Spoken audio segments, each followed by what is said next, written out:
And this is Succulent Sensations, which is so fun because I think we have the largest selection of succulents available this year.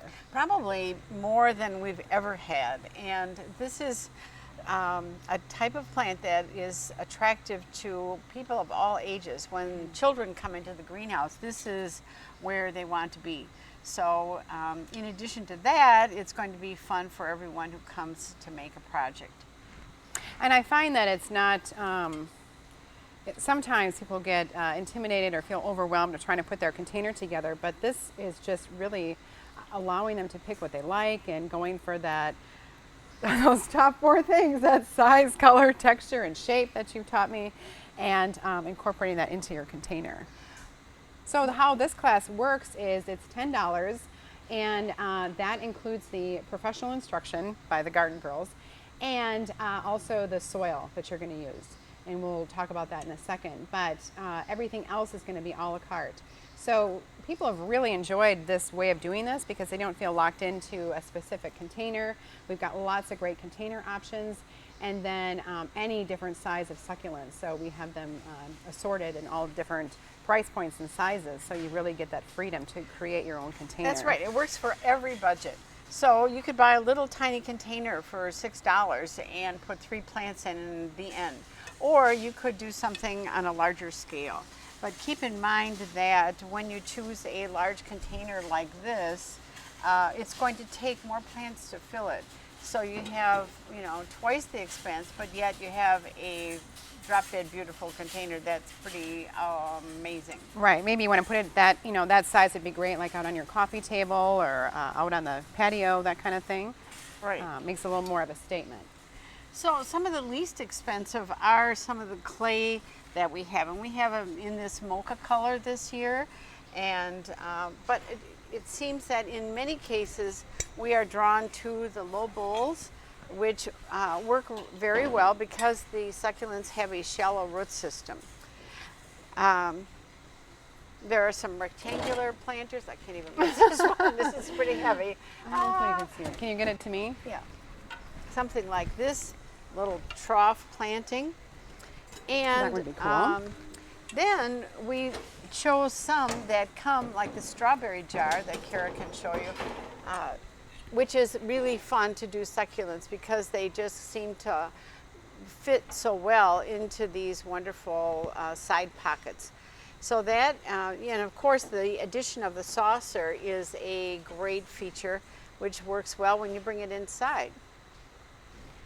Oh, I love that. We're drawn a lot to the aquas because that's first of all a favorite color, but secondly, so many of the plants have those undertones. I like what you picked there, though. That's really getting outside of your aqua box. Yes, I know.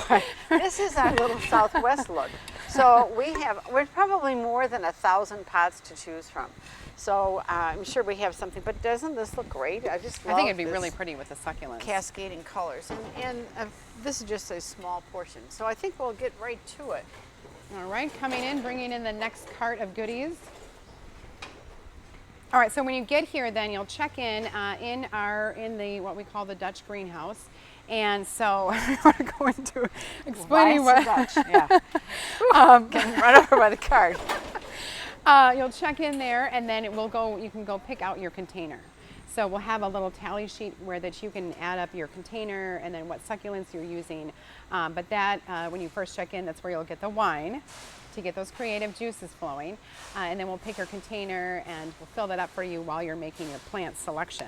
So it might be a good idea if you come a little early, because if you're scheduled to be here at 6:30 or something, we don't even care if you come at 5 o'clock, but whenever you come, you need to be, after you check in, you need to be thinking about the container, and we don't want it to take a half hour to pick out the container.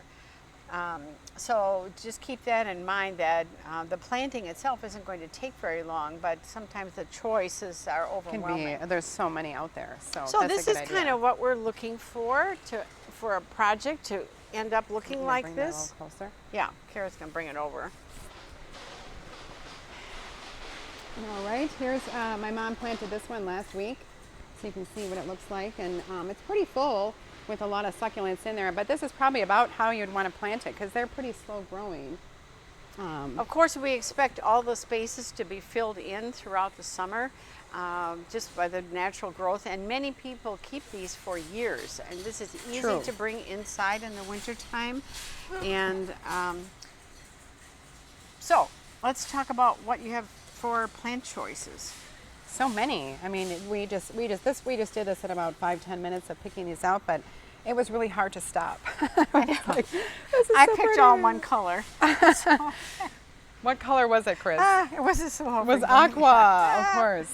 All right, but that's okay because then we've got some other ones that will really complement that nicely. So, do you want to talk about some of your favorites, or maybe some of these new containers that have come in? Well, this is a new plant source that we have, and in it are 5 different plants for $11.99. So you get the cascading string of pearls, and you get some tall portulacaria, and then you get an echeveria. So these can be taken apart and spread out, so you get a little more mileage from that. But we do have an amazing selection of little $2.99 plants. So you could envision combining all the different colors and shades and shapes, all in the $2.99 color range and size, and then we can graduate from there into the 3-inch and 4-inch that are like this. And you'll find many of these are oversized in the plant or because we've been growing them all winter. Whoops! Just jumping right Came out. right out of its pot. Pick me, Here it pick is. me. All right, so. I love this one with the flower. That's really pretty. And then there are some hardy ones. So these are the hardy sempervivum, and that would be hen and chicks. Common. Most everybody knows hen and chicks, and I heard someone call it chicks and a hen. But I guess in any case, whatever it is, We'll know what there's you're talking about. all little babies alongside. So you can separate these, or you can choose to leave them together. But I think you get a little more mileage when you take some of them apart because they're going to produce some more. Taking this apart makes me a little nervous, or not me, but I mean, could make a person a little nervous. Are there any tips or recommendations you have for that? Well, even if the crazy thing is, even if they don't have much of a root system, they are going to create one. So if you have, let's just say that you squeeze the pot a little bit, pull it out, and you can just tear it apart, okay? So here's one, and we just have a baby root, but it will be fine. We just Let me just show them what that looks like so they don't get nervous. set it in place, and it will gradually root and be just fine. It's almost like an air plant in that it doesn't really need a major I'll root use that structure. in my container. All right, so Kara's going to do the planting. All right, let me just bring it over here and move it down a little bit so you can see what I'm going to be doing. Okay. It's like it's a two-man show. Woman. Two-woman show doing the video and this. Okay, so this is a container that we chose, this beautiful low terracotta. And I have a little bit of soil in here, and then you're going to get a cup of this sand that you get to kind of just massage and work into the soil. And why is the sand so important? Well, it's what succulents seem to love. They like that combination, and otherwise we have just a peat mix. But when you look at the succulents here, you'll find that different growers, and we buy from about 10 different growers from California to Florida, and they all seem to be preferring a different medium. So I don't think the succulents are too terribly fussy, but we like to add the sand just For some good drainage, yes. and they don't like to have too wet of roots. So I just added the rest of the soil so that it is at container level. You don't want it to be too high because then when you water, all the water will just run right off. And if it's too low, you're not going to see your beautiful succulents. We'd like them to be kind of spilling over the edge. That looks like it's kind of, these will be that way. They're planted all the way up to the edge. So what is your inspiration? What are you It's such a hard time picking my center. But I was really attracted to this one here because I just like that. It's got a little bit of that green and then this rosy glow color. So if you see this, and we always talk about letting one material lead you to another. So you can see when I do this, then I will be picking some of the greens to help draw that color out of that succulent. So do you think I should put that in the middle? Do you like that? Or do you think I should do a little more I don't height? know. Do you like this one? I like Yeah, this this is pretty. Maybe this will get a little bit bigger. So Yeah. this echeveria is a little bit more fuzzy and has that nice texture to it. And I think it's important to just set everything out the way you think you're going to do it. Don't just start planting right away, because you might end up changing what it's going to be. Yeah, we don't want to make too many changes. So if we set it out and we make sure that there are no colors exactly the same next to each other. So we want contrast all the time. So we're doing dark green, light green, yellow green. It's a nice blue dark green. one.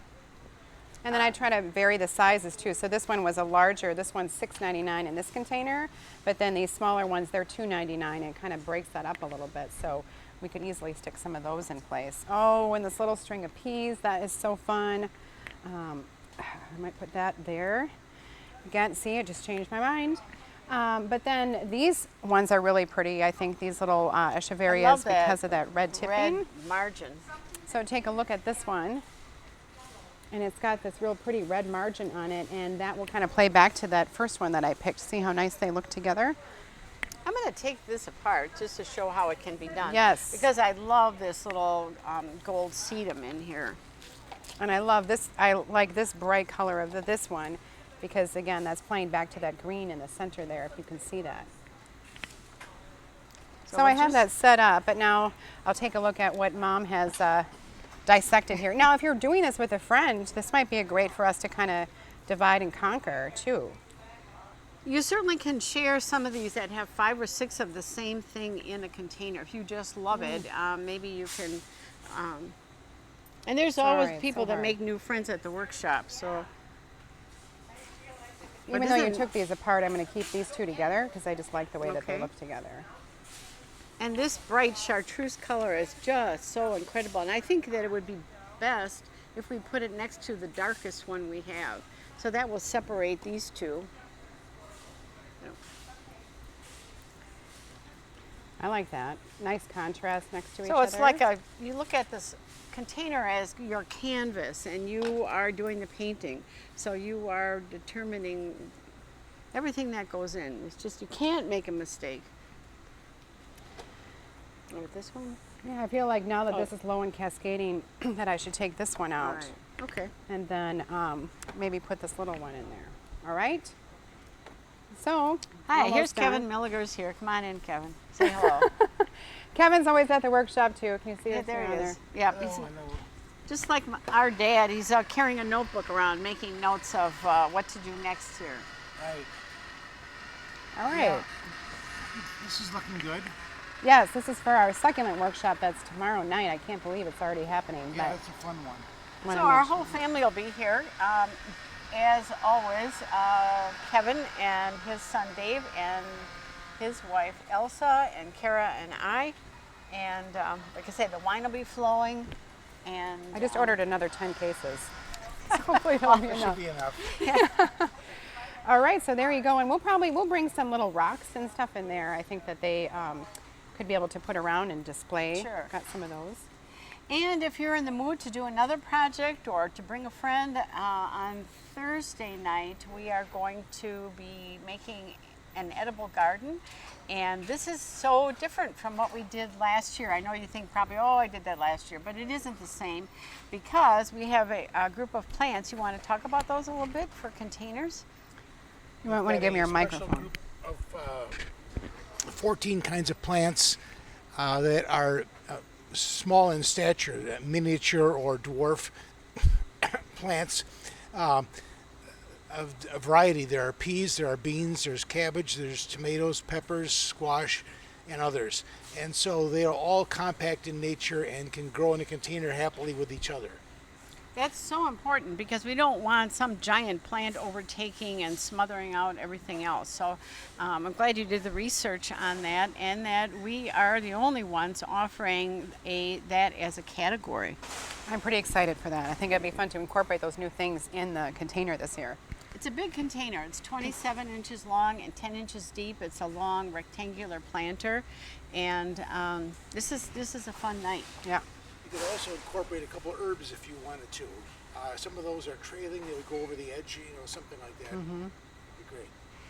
Okay, well, we'll All see you soon. Our workshops are continuing through the month of May, and it's always a good time. Just check out our website at milligers.com to be able to sign up online, or stop in the stores and you can sign up right there too.